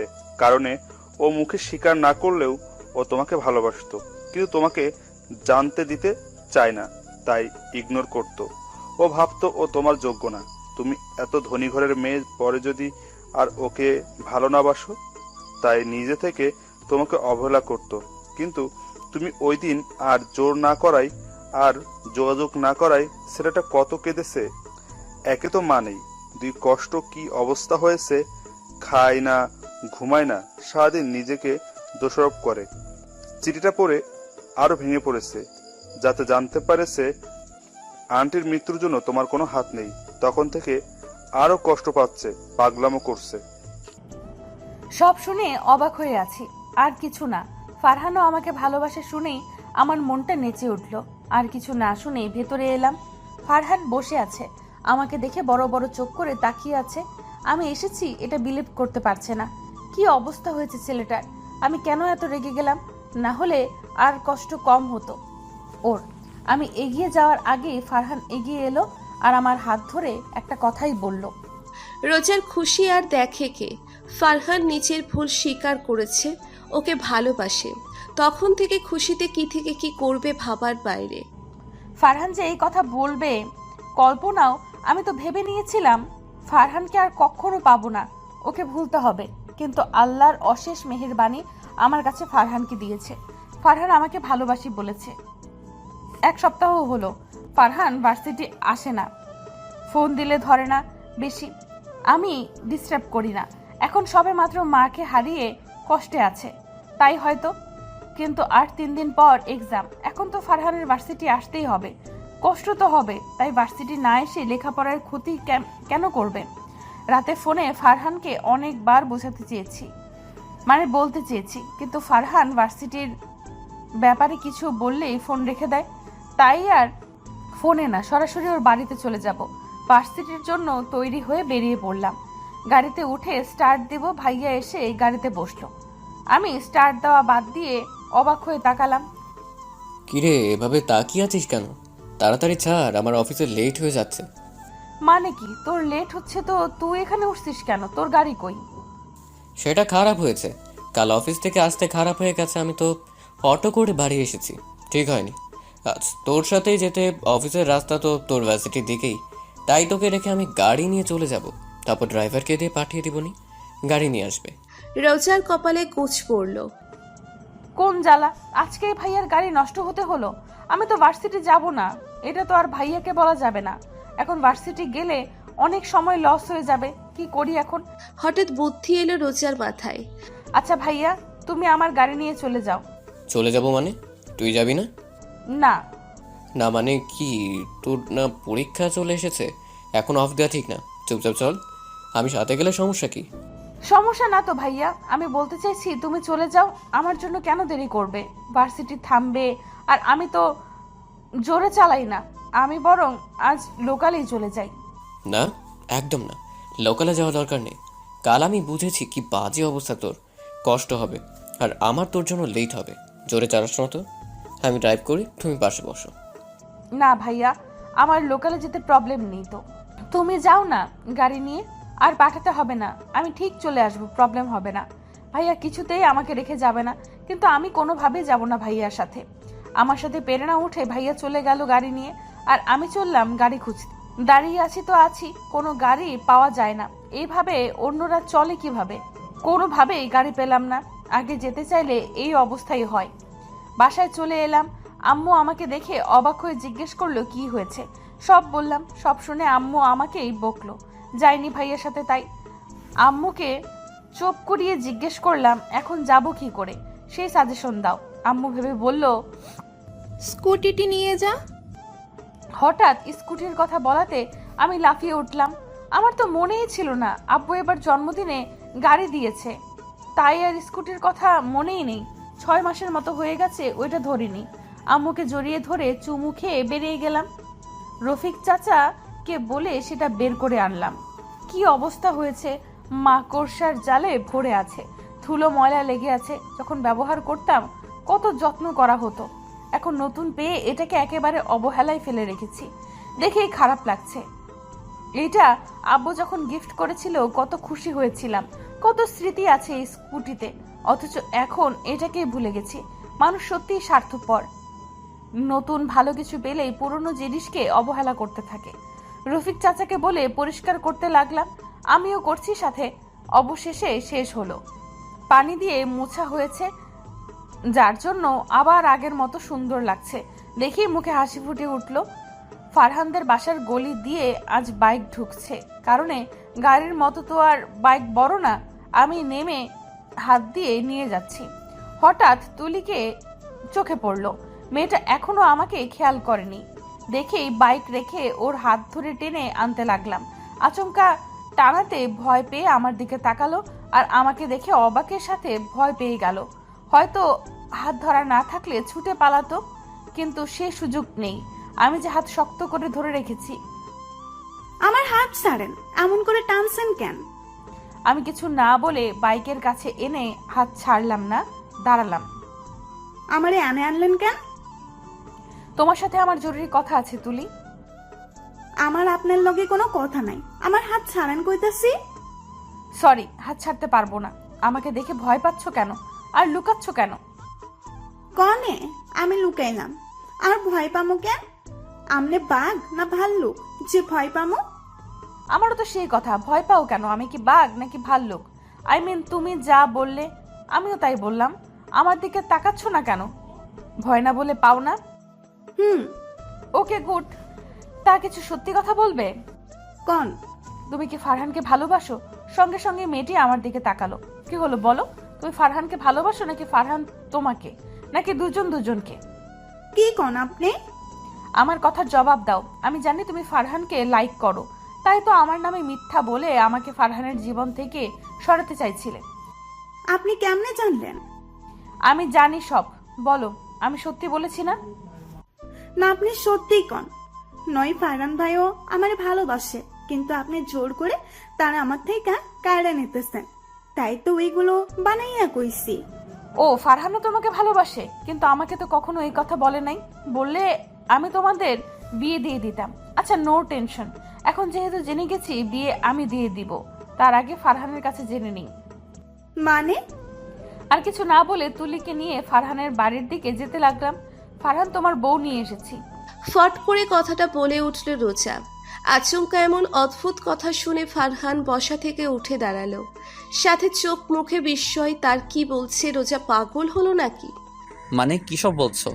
আমি ঠিকই বলছি ফারহান। এই যে তুলি তোমার ভালোবাসা, বউ বলেছে আসলে বিয়েটা তো হয়নি, কিন্তু চিন্তা করো না। আমি যখন একবার জেনে গেছি তোমরা দুজন দুজনকে ভালোবাসো, আমার জন্য সেটা প্রবলেম হচ্ছে, তাই আমি ভেবেছি তোমাদের বিয়ে দিয়ে দেব। তুলি, তাই না? তোমার এখন বিয়ে করতে প্রবলেম নেই তো? তুলি নতুন বউয়ের মতো মাথা নিচের দিকে দিয়ে আছে, লজ্জায় নিচের দিকে থেকেই বলে উঠল, আমার তো সমস্যা নেই, কিন্তু মাকে বলতে হবে তো। আমি কিছু বলবো? ফারহান চিৎকার করে বলে উঠল। রোজা কি সব আবল তাবল বলে চলেছ? আমি বিয়ে করব আবার ভালোবাসি তুলিকে? কি এসব? কি মানে, তুমি জানো না ফারহান? না, আমি তুলিকে কেন ভালোবাসবো? আর বিয়ে তাও তুলিকে? তোমার মাথা ঠিক আছে? আমার মাথা তো ঠিকই আছে। তুমি তুলিকে ভালোবাসো না? না, তুলিকে আমি ভালোবাসতে যাব কেন? এসব আজগুবি কথা কে বলেছে তোমাকে? কে আবার? তুলি তো বললো তোমরা নাকি ভালোবাসো দুজন দুজনকে, আমার জন্য নাকি। তুলি এসব বলেছে? তুলি, তুই এসব কথা রোজাকে বলেছিস? না মানে আসলে ভাইয়া। কি না মানে করছিস? এসব মিথ্যা কথা কেন বলেছিস? সেদিন রোজার নামে মিথ্যে কথা বলেছিলি, সেদিন ক্ষমা করেছিলাম। আবার মিথ্যা কথা বলেছিস আজকে? তোকে আমার হাত থেকে কেউ বাঁচাতে পারবে না। খুব বার বেড়েছিস তুই। কথাটা বলেই ফারহান আমাদের দিকে এগোতে লাগলো। এমন সময় আমি তুলির হাত ছেড়ে ফারহানকে থামাতে সামনের দিকে যাব, হাত ছাড়তেই শো করে দৌড়ে পালিয়ে গেল তুলি। আমি অবাক হয়ে ওর যাওয়ার দিকে দেখছি। কি মেয়ে রে বাবা, এমন ভাবে দৌড় দিল যেন চুরি করে পালিয়েছে। ফারহান পেছনে যেতে নিলে আমি থামিয়ে দেই। আরে তুমি কোথায় যাচ্ছ আমাকে রেখে? ওকে আজ উচিত শিক্ষা দেবো। ছাড়ো তো ওসব। আমি ওর কথা বিলিভ করছি নাকি? আমি তো মজা করতে চাইছি, কিন্তু তুমি তো আমার সব কিছুতেই পানি ঢেলে দিলে। বেচারা দৌড়ে পালালো। মজা করছিলে তাহলে? ওকে এসব বলেনি? আরে তা বলেছে বলেই তো করেছিলাম। তবু আমি তো ভেবেছিলাম তুমি ওকে বিশ্বাস করছো। আমি কি তোমার মতো বোকা নাকি? ভালোবাসার মানুষকে বিশ্বাস না করে ওকে করতে যাব? আমার কথা শুনে ফারহান মাথা নিচু করে ফেললো। হয়তো কষ্ট পেয়েছে। আচমকা কথাটা বলে আমারও কষ্ট লাগছে, তাই কথা ঘুরিয়ে অন্য কথা বললাম। যে জন্য এসেছিলাম। ফারহান, তুমি ভার্সিটিতে যাও না কেন? এক্সাম চলে এসেছে, তুমি এভাবে ক্লাস মিস করলে তো রেজাল্ট খারাপ হবে। আমি আর ভার্সিটি যাব না। হোয়াট? যাবে না মানে? যাব না মানে যাব না, আমি আর পড়বো না। কি সব বলছো? পড়বে না? তুমি কি পাগল হয়েছো? পড়বে না কেন? পড়ালেখা করে কি হবে? কার জন্য পড়ালেখা করব? আমার তো কেউ নেই, কেউ না। যার জন্য বড় হবার ইচ্ছে ছিল সেই তো নেই। কি বলতে চাইছো ফারহান? আন্টি নেই বলে তুমি সব ছেড়ে দেবে? আমি তোমার কাছে কি কিছুই না? কি হলো বলো? কিছু করতে চাও না, পারবে না, সব ছেড়ে দিয়ে বসে থাকবে? এতে আন্টি ভালো থাকবে না, সে কষ্টে থাকবে। কারণ আন্টি নিজের চিকিৎসা না করে তোমার জন্য রেখে গেছে, যাতে পড়ালেখা করে ভালো কিছু করতে পারো। কিন্তু তুমি কি করতে চাইছো? সব ছেড়ে দিয়ে তার আত্মাকে কষ্ট দিতে? আমার কথায় ফারহান কিছু বলল না, চুপ করে রইল। সেদিনের মতো চলে এলাম। জানি না ফারহান কি করবে। ও কিছু বলেও নি, চুপ করেই ছিল। পরদিন ভার্সিটি এসে দেখি ফারহান এসেছে। আমার খুব ভালো লাগলো ওকে ভার্সিটিতে দেখে। শপিং মলে দাঁড়িয়ে আছি। এখানে কেন এলো ফারহান? ভেতরে চলো, তুমি কিছু কিনো। আমি কি কিনবো? আমার তো সব আছে। না মানে আমি তোমাকে কিনে দিতাম। কিছু একটা কিনো প্লিজ, আমার তোমাকে কিনে দিতে ইচ্ছে হচ্ছে। এসবের কি দরকার ছিল ফারহান? আমার তো সবই আছে। আচ্ছা, তুমি এত করে বলছো যেহেতু কিনছি, কিন্তু তুমি পছন্দ করে দেবে ওকে? আমি পছন্দ করব কিভাবে? আমি কি মেয়েদের পছন্দ বুঝি নাকি? তুমি চয়েস করে নাও, আমার পছন্দ ভালো না। তাহলে কিছু লাগবে না, চলো যাই অন্য কোথায়। আচ্ছা আমি পছন্দ করব, চলো। শপিং মলের ভেতরে ঢুকলাম। এটা বড় শপিং মল, সবকিছুর প্রাইস অনেক। ফারহান এখানে কেন এলো আল্লাহই ভালো জানে। নাও করতে পারছি না। এখানে কিনে দেওয়ার মতো টাকা আছে তো ফারহানের কাছে? জিজ্ঞেস করলে ও লজ্জা পাবে। দূর, নাও করতে পারছি না। ফারহান হয়তো জানে না এসবের ব্যাপারে। দোকানে দাঁড়িয়ে আছি, আমাকে দেখতে বলেছে। আমি চুপ করে ডায়মন্ডের দোকানে দাঁড়িয়ে আছি। ফারহান এখানে এনে দাঁড় করিয়ে রেখেছে আমাকে। কিছু পছন্দ করো? আমরা অন্য কোথাও যাই, চলো। এখানে কিছু ভালো না। কি বলছো রোজা? এখানকার সবকিছুই তো সুন্দর, একটা পছন্দ করো না। সুন্দর আমার ভালো লাগে না, অন্য কোথাও থেকে কিনে দিও। এখান থেকে চলো না প্লিজ। দূর, বুঝছো না আমি পছন্দ করছি। দাঁড়াও। ফারহান একটা আংটি এনে আমার হাতে দিয়ে দেখালো। বলল, আমি কৃত্রিম হাসি মুখে ঝুলিয়ে রেখেছি, এখনই ফারহানের হাসিটা চলে যাবে। চলে গেল। প্রাইস জানতে চাইতেই ফারহানের হাসি মাখা মুখ কালো হয়ে গেল। আমি টেনে ওকে বাইরে নিয়ে এলাম। ফারহান মুখ কালো আর লজ্জা পেয়েছিল। সেদিন আর আমার দিকে ঘুরেও তাকায়নি। ওরা জানতো না ওইটা এত দামি হবে, আমি শিওর। কিন্তু ফারহান ওখানে গেল কেন?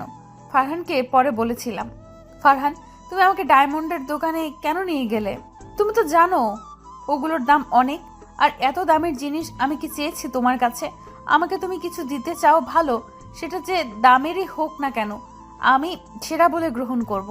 দামের বিচার করে নয়। ভালোবাসার মানুষের দেওয়া যে কোনো উপহার আমার কাছে স্পেশাল। ফারহান মাথা নিচু করে আমার কথা শুনে মুগ্ধ চোখে তাকিয়ে যা বলল, তাতে আমার রাগ সাত আসমানে চলে গেল। অনেক এসব বলেছে আমাকে এইখান থেকে গিফট করার জন্য। গিফট করার বুদ্ধি অনেক ফারহানকে দিয়েছে, কিন্তু সামনে রাগ প্রকাশ করিনি। ভার্সিটি বসে আছি, ফারহান এখনো আসেনি। আমি ইচ্ছা করে আগে এসেছি। অনেককে আজ আচ্ছা মতো অপমান করব। ওর জন্য সেদিন ফারহানের মুখ কালো করেছিল। সিটে বসে কথা ভাবছি, পাশে কলি আর আনিশাও আছে। কথা বলছি না বলে জ্বালাচ্ছে। কিছু বলবো অমনি অনেক এলো ক্লাসে। আমি উঠে অনেক যে সিটে বসলো, আমিও গিয়ে বসলাম। হঠাৎ আমাকে নিজের পাশে বসতে দেখে অবাক চোখে তাকালো। এত অবাকের কিছু হয়নি অনেক, তোর সাথে জরুরি কথা আছে তাই চলে এলাম। আমার সাথে তোর জরুরি কথা? তুই যা শুরু করেছিস একদম ঠিক করছিস না। ফারহানকে এসব বলে আমার মন থেকে নিজের জন্য ভালোবাসা একটুও কমবে না। নেক্সট টাইম আলতু ফালতু কিছু ফারহানকে বললে আমি তোকে দেখে নেব। ওর উত্তরের আশা না করেই আমি চলে এলাম। আনিশা আর কলি তো আমাকে এভাবে কথা বলতে দেখে অবাক হয়ে তাকিয়েছিল। আমি কাছে যেতেই জিজ্ঞেস করতে লাগলো কি হয়েছে, সব খুলে বললাম ওদের। তিনজন বসে এসব বলছি, ওরা তো অনেকের উপর রেগে গেল। একটু পরেই ফারহানও চলে এলো। আমার দিকে একবার তাকিয়ে জনিদের সাথে বসে পড়লো। অনেকেরই আজকেই ক্লাস শেষ, 2 দিন পর এক্সাম। ছুটির পর ফারহান আমাকে নিয়ে ভার্সিটি থেকে একটু এগিয়ে একটা পার্ক আছে ছোটখাটো, সেখানে নিয়ে এলো। বেঞ্চেতে বসে আছি। ফারহান আর একদিন আছে এক্সামের। তুমি কিন্তু ভালো করে পড়বে, পড়ালেখা তোমাকে ভালো করে করতে হবে, নয়তো আব্বু তোমার কাছে আমাকে বিয়ে দেবে না। হুম চলো, এখানে বসে থেকে সময় নষ্ট না করে বাড়ি যাও। হুম হুম বলেও ফারহান উঠছে না। কি হলো, উঠো তোমাকে বলে একটা প্যাকেট বের করলো। আমি ব্রু কুচকে তাকিয়ে আছি। এটা কি ফারহান? তোমার জন্য কিনেছিলাম, দেখো তো পছন্দ হয় কি না। বেশি দামি না। আবার দাম নিয়ে পড়লে? তুমি আমাকে কিছু দিলে, এটাই তো অনেক ফারহান। দামে কি আসে যায়? তোমার দেওয়া যা কিছু আমার জন্য খুব স্পেশাল, কারণ তোমার দেওয়া গিফট, এতে তোমার ভালোবাসা মিশে থাকবে। দাও তো, কি আছে এতে? বলে প্যাকেট হাতে নিলাম। Wow Payel, so nice Farhan, আমার খুব পছন্দ হয়েছে। ফারহান রোজার দিকে তাকিয়ে আছে। রোজা হাসি মুখে পায়েল দেখছে, তারপর ব্যাগে ভরে নিল। সত্যি পছন্দ হয়েছে নাকি আমাকে খুশি করতে মিথ্যে বলছো রোজা? সত্যি আমার খুব পছন্দ হয়েছে। তোমাকে কেন খুশি করতে মিথ্যা বলবো? পছন্দ না হলে বলে দিতাম। চলো এবার। দুদিন পুরো দমে পড়তে লাগলাম। কথা কম, পড়া বেশি। রাতে কিছু সময় কথা বলি, কিন্তু আমি পড়ার কথা বেশি বলি। পরীক্ষা শেষ হতে লাগলো। পরীক্ষা ভালোই হয়েছে। শেষ পরীক্ষা দিয়ে বাড়ি দেরি করে আসলাম, আর সেদিন আমার জন্য নতুন চমক অপেক্ষা করছিল। ফারহানের ব্যাপারে বাড়িতে সবাই সবকিছু জেনে গেছে, কিন্তু কি করে আব্বুকে আমি পরে ধীরে সুস্থে বলতে চাইছিলাম, কিন্তু কেউ খুব বাজেভাবে বলেছে। ভাইয়া আব্বু রেগে আছে। ফারহানের সম্পর্কে জিজ্ঞেস করলো, আমি সব বললাম। বিপরীত গালে পড়লো চর, যা আব্বু দিয়েছে, যে কখনো আমাকে মারেনি, আজ আমার গায়ে হাত তুললো। একটা বস্তি ছোট লোককে তুমি ভালোবাসি বলছো? রোজা, তুমি কি পাগল হয়ে গেছো? আমাদের সাথে যাই প্রেম করবে, নিজের লেভেলে কারোর সাথে করতে পারতো, যার পরিবারে কেউ নেই, ছোট একটা বাড়ি। তুমি কি করে ভালোবাসতে পারলে? রোজা, আমি অবাক হচ্ছি তোমার চয়েস দেখে। এই ছোট লোক তোমাকে ভালোবাসে না, টাকা দেখে ভালোবাসি বলছে। ভাইয়া আব্বু আমাকে যা নয় তাই বললো, সাথে ফারহানকেও। আমার চোখ দিয়ে পানি পড়ছে।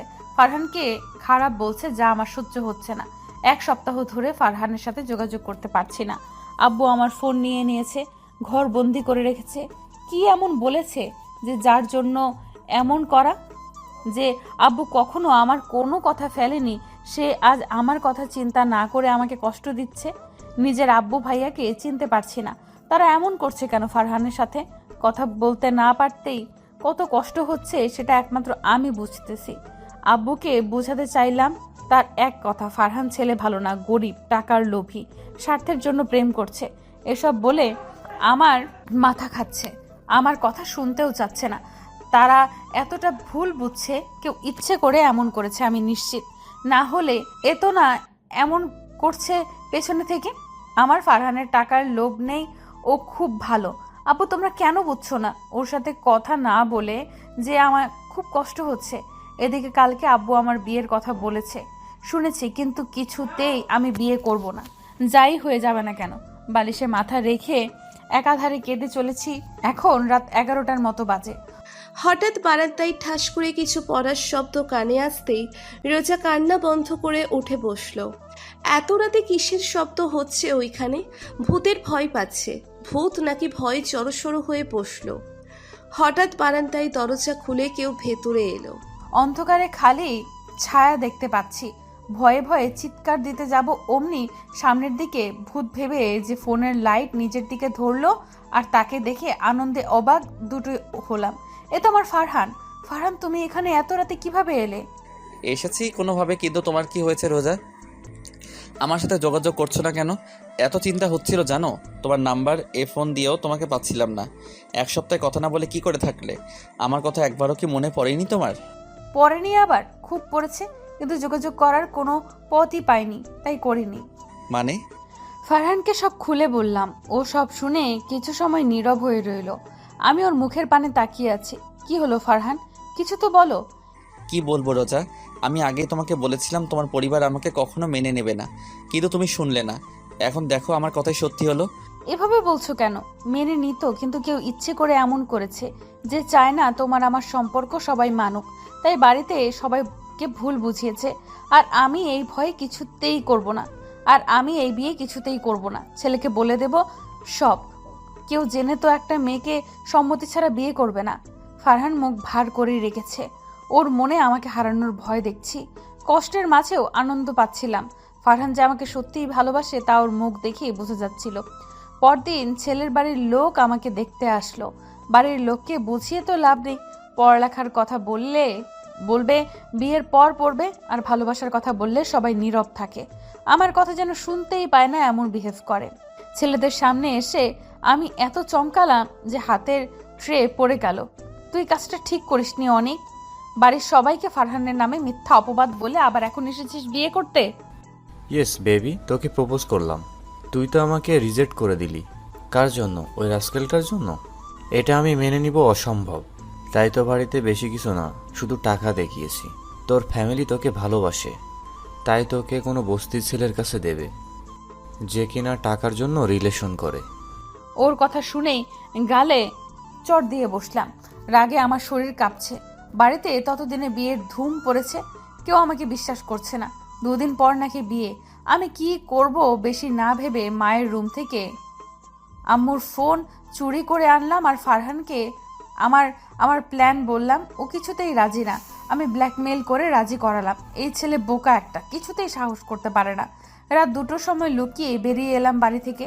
2 সেট ড্রেস আর কিছু আনিনি।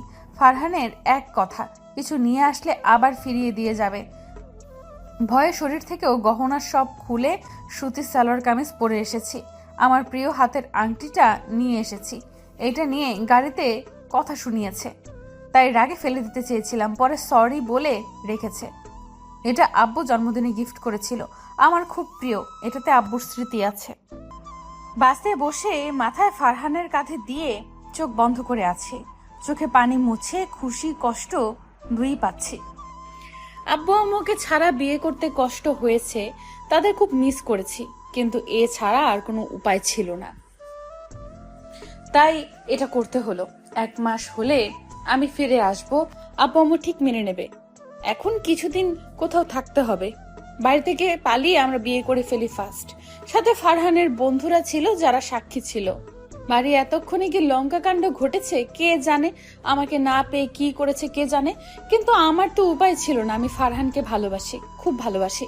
ওকে ছাড়া অন্য কারো কথা ভাবনাতেও আনতে পারি না, আর আনবও না। তাই এভাবে আপনজনদের ছেড়ে আসতে হলো।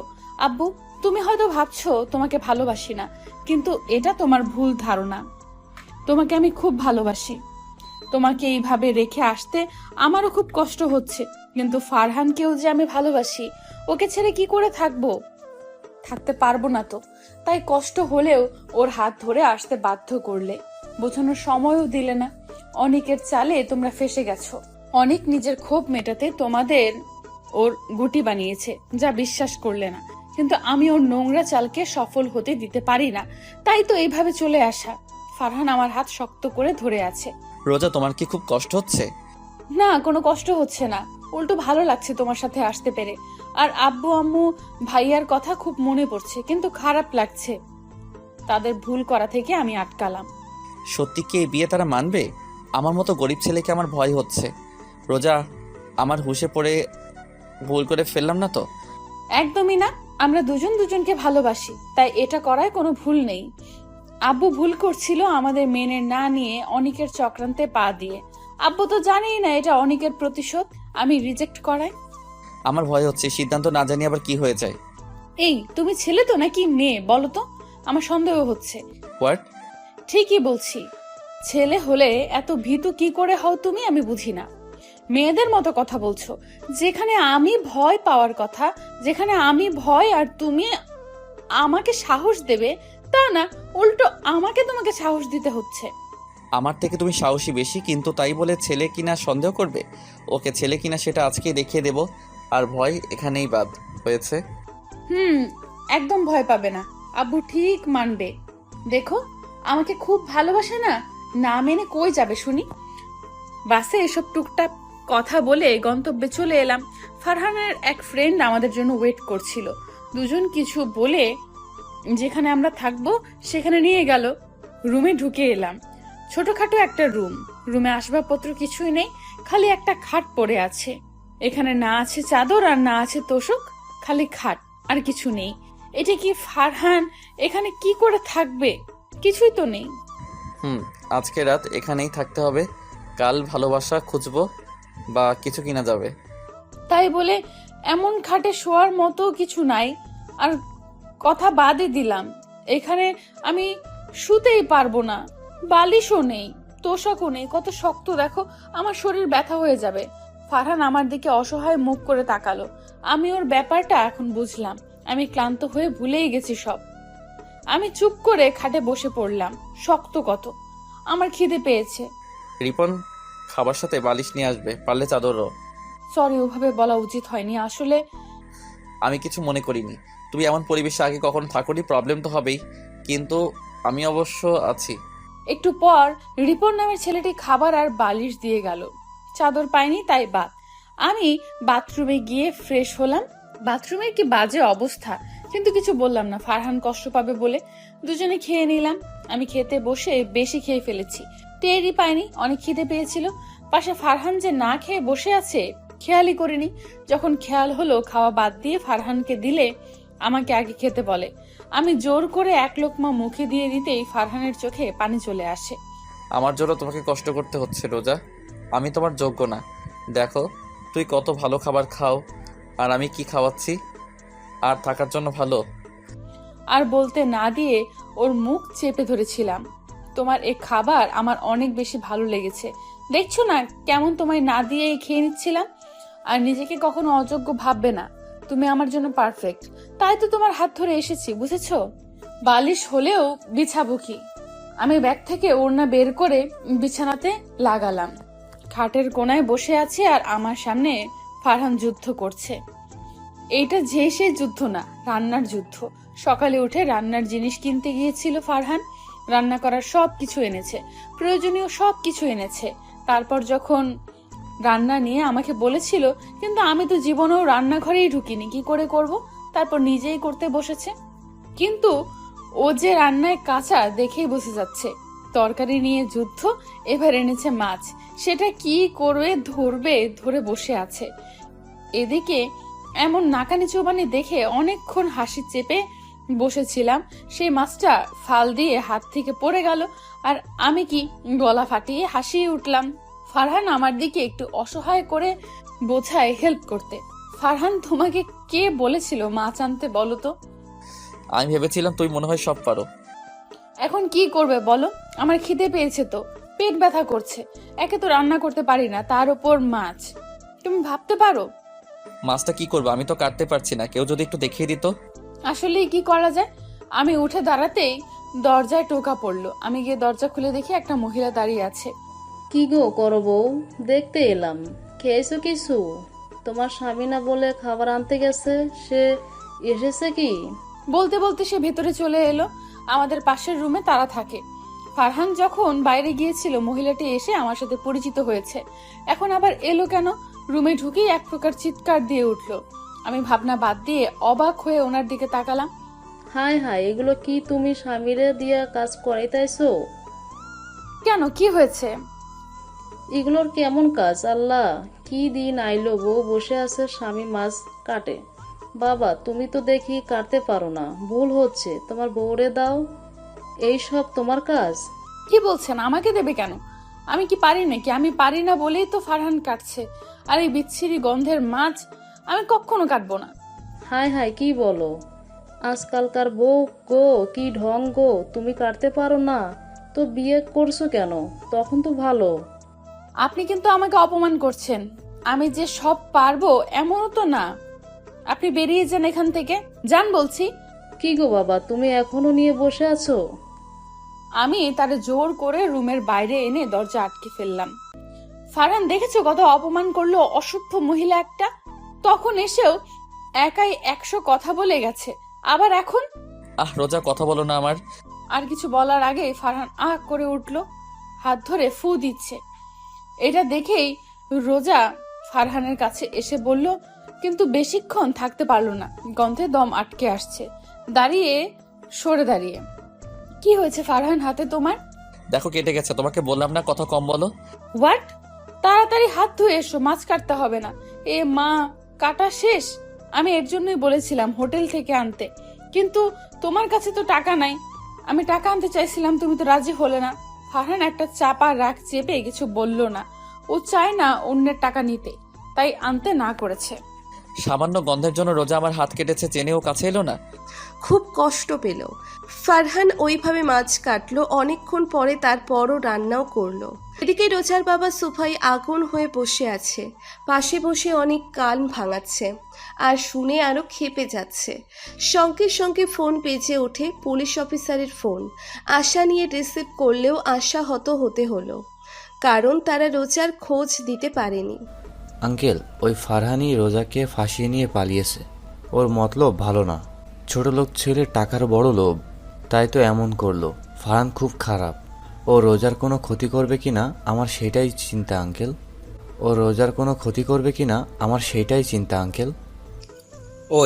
ওই রাস্কেলকে আমি খুন করে ফেলবো। আমার মেয়েকে নিয়ে পালানো, এর উচিত শিক্ষা দিয়ে ছাড়বো। জি আঙ্কেল, কি করে যে রোজাকে বশ করেছে কে জানে। এমন ছেলেকেই কি করে পছন্দ করে রোজা? বলেন, রোজা এবার বুঝবে আবার কাকে বলে টাকা ছাড়া চলে না। ওই ফারহান নিশ্চয়ই টাকা পয়সা নিতে বলছে রোজাকে। আঙ্কেল, রোজা কি অনেক টাকা নিয়ে গেছে? এটাই আমি বুঝছি না অনেক। তুমি বললে অনেক টাকার লোভ, তাই রোজাকে ফাঁসিয়েছে। কিন্তু রোজা বাড়ি থেকে 2 সেট ড্রেস ছাড়া আর কিছু নিয়ে যায়নি, এমনকি শরীরে সবকিছু খুলে রেখে গেছে। ওটা বুঝেন না, সব রেখে ভালো হতে চাইতেছে আপনাদের কাছে, যাতে বাড়িতে জায়গা দেন, তাহলে তো পুরো সম্পত্তি হাতাতে পারবে। এটা শুনে আরো ক্ষেপে ওঠে। ছাড়বো না ওই রাস্কেলকে আমি। সারাদিন রোজা বসে কাটালো।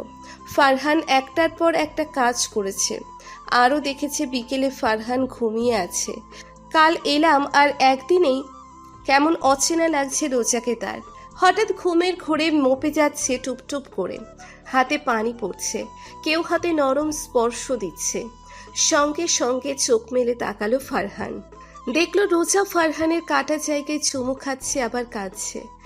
আমাকে এখানেই ক্ষান্ত হয়নি, তারা অনেকের সাথে বিয়েও ঠিক করেছে। কিছুতেই কিছু বোঝাতে পারছি না। আমি যে বিবাহিত সেসব জেনেও আব্বু আমার কথা শুনছে না। ফারহান কোথায় আছে, কিভাবে আছে, কে জানে। সবাই মিলে এমনভাবে ঘিরে ধরেছে যে আমি কিছু করতে পারছি না। নিজেকে পাগল পাগল লাগছে।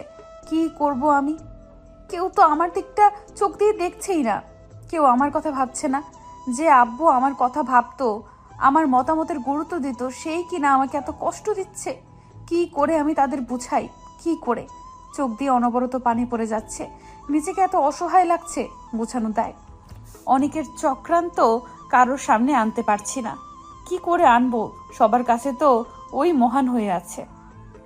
নিজেকে শেষ করে দিতে ইচ্ছে হচ্ছে। এসব আর সহ্য হচ্ছে না। হঠাৎ দরজায় করা নাড়ার শব্দ পেলাম। ওপাশ থেকে আম্মুর কণ্ঠ কানে এলো। আম্মুকে বলেই চেষ্টা করে দেখি, তাড়াতাড়ি উঠে দরজা খুলে দিলাম। আম্মু বলেই আম্মুর হাত নিজের হাতের মুঠোয় করে নিলাম। প্লিজ আম্মু, তুমি কিছু করো। ফারহানকে ছাড়া আমি বাঁচতে পারবো না। খুব ভালোবাসি ওকে, খুব। এসব বলে লাভ নেই। তোমার আব্বু বিয়ে ফাইনাল করে ফেলেছে। কালকেই তোমার বিয়ে অনাকের সাথে। কি বলছো? আমি ঠিকই বলছি। তোর আব্বু আর তোমার ভাইয়া কথা বলছিল। কিছু করো আম্মু, আমি এই বিয়ে কিছুতেই করতে পারবো না। আমি যে বিবাহিত, একজন বিবাহিত মেয়ের বিয়ে তোমরা কি করে দিতে পারো আম্মু? আব্বু এতটা নির্দয় কি করে হচ্ছে? আমার কথাটা কেউ ভাবছো না? তোমরা কি চাও আমি মরে যাই? আম্মু আমার মুখে হাত দিয়ে আটকে দিল। কি সব বলছিস? এমনটা আমি চাই না। আমার একমাত্র মেয়ে তুই, তোকে কিছুতেই হারাতে পারবো না। পারবে পারবে পারবে বলেই তো এমন করছো। বিয়ে অফ না করলে আর ফারহানের কাছে যেতে না দিলে আই প্রমিস আমি কিছু করে বসবো। সঙ্গে সঙ্গে আম্মু আমার গালে ঠাস করে চড় দিল। এমন কথা বলতে পারলি? ওই ছেলেই তোর সব, আমরা কিছুই না তোর কাছে। ওর জন্য তুই মায়ের সামনে মরার কথা বললি? সন্তানের মুখে এই কথা শুনলে মায়ের কেমন লাগে বুঝিস? বুঝিস না। যেই দিন মা হবি সেই দিন বুঝবি। আমি কেঁদে উঠলাম। আম্মুর বুকে মাথা রেখে কেঁদে চলেছি। আম্মু, আমার ফারহানের কাছে যেতে দাও না গো, ওকে ছাড়া বাঁচতে পারবো না। আর কাঁদিস না, আমি দেখছি। থ্যাংক ইউ সো মাচ আম্মু। আমি খাটে খুশি হয়ে বসে আছি। আম্মু যেহেতু এখনই বলেছে নিশ্চয়ই কিছু করবে, আব্বুকে রাজি করাতে পারবে, আমি শিওর।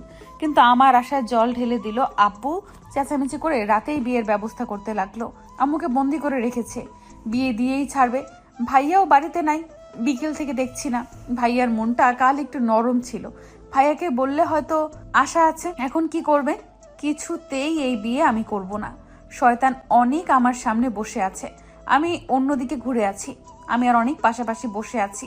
আমি উঠে যেতে গেলে অনেক আমার হাত ধরে আটকায়। জানি না কি হয়, রাগে শরীর জ্বলে ওঠে। আমার ঠাস করে চর দিয়ে বসি। রুমে অনেকের বাসার লোক, সামনে আব্বু আম্মু বসে আছে, ভাইয়া নাই। আমার কাজে সবাই দাঁড়িয়ে যায়, আমার সেদিকে ভ্রুক্ষেপ নেই। উঠে আম্মুকে জড়িয়ে ধরি। খারাপ লাগছে, আমার সময় শেষ হয়ে আসছে বুঝতে পারছি। খুব ইচ্ছে করছে শেষবারের মতো ফারহানের মুখ দেখতে পারছি না। আমি আম্মুকে জড়িয়ে ধরে আছি। কেউ হাত ধরে টান মারলো, তাকে দেখি আব্বু চোখ মুখ লাল করে আছে। এমন কাজে হাত উঠিয়ে মারতে যাবে কিন্তু মারলো না, অবাক হয়ে আমার দিকে তাকিয়ে আছে। কি হয়েছে মা, তোকে এমন লাগছে কেন? আচমকা আব্বু আমার মুখ ধরে জিজ্ঞেস করতে লাগলো। এতদিন মেয়ের দিকে ভালো করে খেয়াল করেনি, আজ ভালো করে দেখেছে মেয়েটা কত শুকিয়ে গেছে। এত সুন্দর মেয়ে, তার চোখের নিচে কালি হয়ে গেছে। এটা দেখে বুক কেঁপে ওঠে। আজ মনে হচ্ছে মেয়ের সিদ্ধান্ত না মেনে কত অপরাধ করেছে উনি। নিজেকে বড় অপরাধী লাগছে। না, এইভাবে মেয়ের বিরুদ্ধে গিয়ে বিয়ে দেওয়ার কথা চিন্তা করা উচিত হয়নি। মেয়ের সুখই তো সব, কেন কষ্ট দিলাম? কিছু বলতে যাবে তার আগেই রোজা ঢলে পড়ল ওনার বুকে। রোজা চোখ খুলে নিজেকে হসপিটালের বেডে পেল। পাশে হাত শক্ত করে ধরে কান্না করছে আম্মু, পাশে আব্বু। একটু পেছনে তাকিয়ে অবাক হয়ে গেছে ভাইয়ার সাথে ফারহান। আমি এখানে কেন? আমি তো বাড়িতে, আর আমি তো বিষ খেয়েছিলাম, বাঁচলাম কিভাবে? আমাকে ক্ষমা করে দে রোজা, তোর কথা বিশ্বাস না করে ওই রাস্কেল অনেককে করেছিলাম। তার জন্য তুই এত বড় সিদ্ধান্ত কি করে নিলি? আমাদের ছেড়ে যাওয়ার কথা কি করে ভাবলি? তোর কিছু হলে আমরা কি নিয়ে বাঁচতাম? অনেক যে খারাপ সেটা তো আমরা জেনে গেছিলাম, তাই তো বিয়ের নাটক করছিলাম। আর তোর ভাইকে পাঠিয়েছিলাম ফারহানকে আনতে। মানে? তোর মা যখন বললো তোর ব্যাপারে সব, আর আমি তখনই সিদ্ধান্ত নেই তোদের মেনে নেব। কিন্তু অনেক ফারহানকে কিডন্যাপ করেছিল, ওর হাত থেকে বাঁচাতে আমরা এই বিয়ের নাটক করি, যাতে ও বিয়ে নিয়ে ব্যস্ত থাকে আর এই সুযোগে ফারহানকে মুক্ত করে আনতে পারি। কিন্তু তার আগেই তো তুই এত বড় অঘটন ঘটিয়ে ফেললি। আমি অবাক চোখে তাকিয়ে আছি। নিজের বোকামিতে নিজেরই রাগ হচ্ছে। ইস, এখন যদি সত্যি মরে যেতাম, ফারহানকে কোথায় পেতাম? আব্বুকেও ভুল বুঝতাম। আব্বুকে জড়িয়ে ধরে থ্যাঙ্কস বললাম মেনে নেওয়ার জন্য। খুব খুশি হলাম। ভাইয়া এসে কথা বলে বেরিয়ে গেল। সবাই চলে গেলে ফারহান আমার পাশে এসে বসে অভিমান নিয়ে অন্যদিকে তাকিয়ে বলল, রোজা, তুমি আমাকে একটু ভালোবাসো না আজ বুঝলাম। মানে? হ্যাঁ, ভালোবাসলে একা ফেলে কি করে চলে যেতে চাইছিলে? আমি কি জানতাম এত বড় সারপ্রাইজ আছে আমার জন্য? আমি তো ভেবেছি তোমাকে আমি হারিয়ে ফেলেছি, আর তোমাকে হারিয়ে ফেললে বেঁচে থেকে কি হবে? চুপ। সত্যি আমি এত ভয় পেয়েছিলাম যে। ওসব থাক, আর কখনো এমন ডিসিশন নেবে না। তুমি সাথে থাকলে কখনো নেব না, কিন্তু তুমি না থাকলে আবার নিতে পারবো। একটা মাইন্ড দিব। তুমি আমাকে মারবে? মারবো। যাও, তোমার সাথে কথা নেই। আচ্ছা, চলে যাই। সত্যি ফারহান উঠে যেতে নিল। আমি রেগে ওর হাত শক্ত করে ধরে ফেললাম। এক পা নড়ো, মেরে ফেলবো। তুমি তো যেতে বললে। আমি যেতে বললেই যাবে কেন? বাবারে, যেতে বললেও নির্লজ্জের মতো থাকবো? হ্যাঁ, থাকবে। ফারহানকে জড়িয়ে বুকে মাথা গুজে দিলাম। অনেক ভালো লাগছে। এমন একটা দিন চেয়েছিলাম যখন আব্বু আমাদের মেনে নেবে। আজ আর কোনো ভয় নেই, সবাই আছে আমাদের সাথে।